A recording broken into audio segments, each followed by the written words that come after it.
I'm Juan Michel, and this is the BizBioBuz, where we profile big news happening near you. With this special on-location edition of the BizBioBuz at the Breakfast Club, we speak with Tony Brooks, largest franchise holder in Ontario of the largest restaurant publication in the world, Coffee News.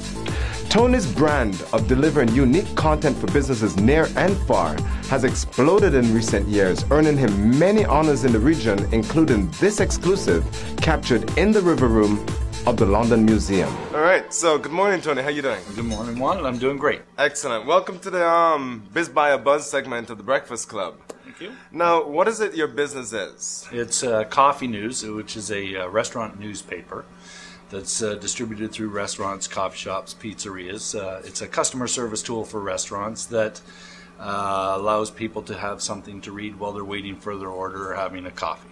Okay.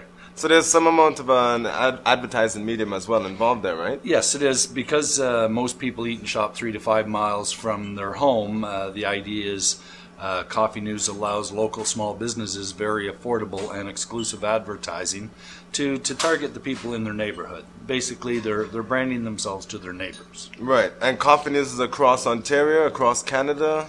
Right now, there's over 200 franchises in Canada. It is all across, about 600 or 700 in the States.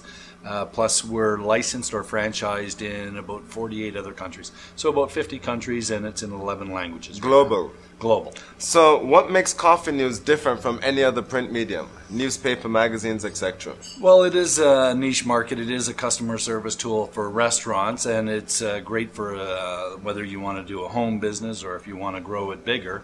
But it offers exclusive and affordable advertising to businesses that might not do it through the normal media. Right. Right, because newspapers, radio, TV, it is more expensive. So you are the largest holder of the Coffee News franchise in Ontario, correct? In Ontario, yes. I have 11 franchises here, but there is a gentleman in Edmonton that has 30. Got you beat. Yeah, bigger city. So how many franchises are there in Ontario? Right now there's 46 in Ontario. So you have 14 out of 46. Well, 11 out of 46. 11 out of 46. Yes. Awesome. And that didn't happen overnight? No, I started in September of 2004, just with one edition. It went over so well. I bought the London region, and then 2008 expanded some more.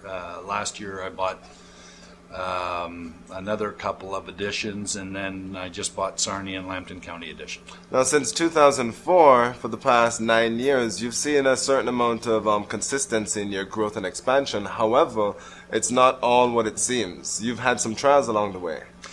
Every small business has trials where there's bumps in the road, and you just have to have a vision of where you're taking your business. I mean, hopefully you're in the business that you love to do, so there's no gain with no pain. Right. Right. So you can't quit.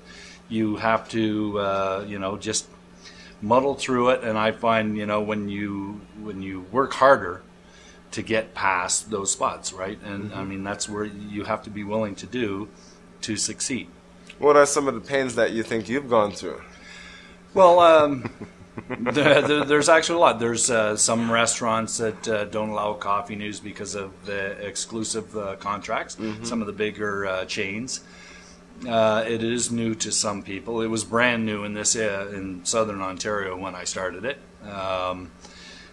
So it's getting people to know me, and I'm not from this area. My wife is. Right. So it's people getting to know me, right? And so I've been branding myself as the Coffee News guy for the last 8.5 years. Right. So when you started out, it wasn't known, so you had to establish ground and build a lot of relationships. Yes. And now 9 years later, that is starting to pay off.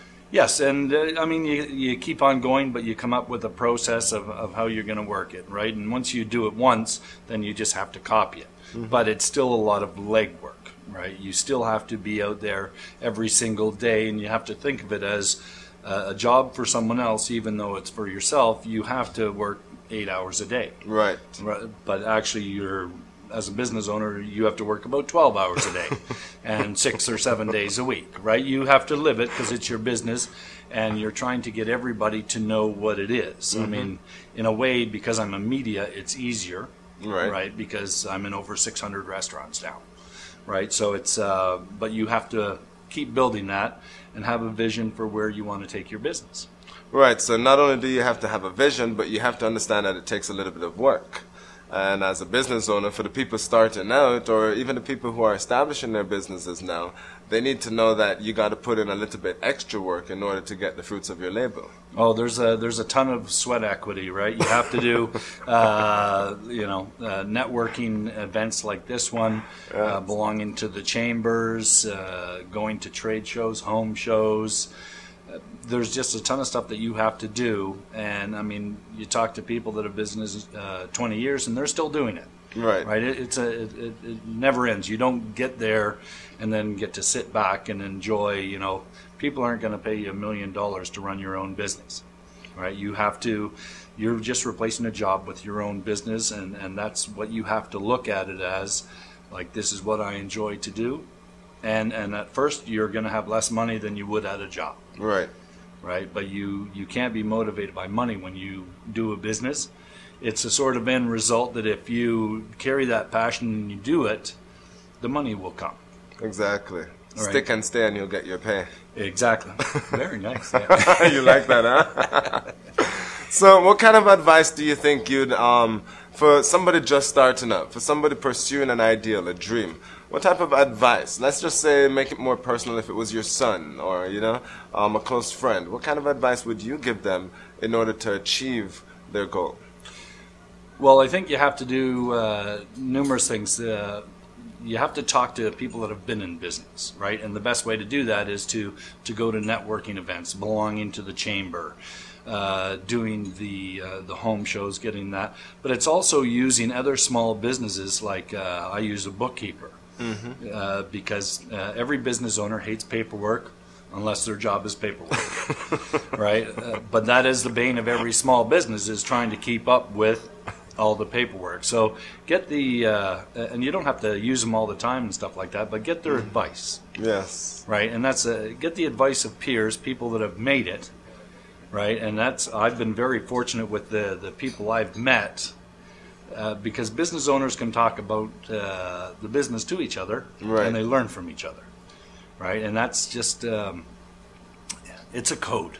Yes. You got to help other business people avoid all the mistakes you make. But no matter what, you're still going to make mistakes, right? It just has to be, okay, made a mistake, learn from it, not going to do it again, carry on. Right. So if you surround yourself with like-minded people or other professionals, other entrepreneurs, you can somewhat have a team of coaches that can assist you along the way. Yeah, exactly. Very great news from Coffee News. Thank you very much, Tony. Okay, thanks, Juan. Okay, excellent. Okay. So, as you can see, through hard work and perseverance, Tony has had a lot of success growing the unique brand of the Coffee News all over southwestern Ontario.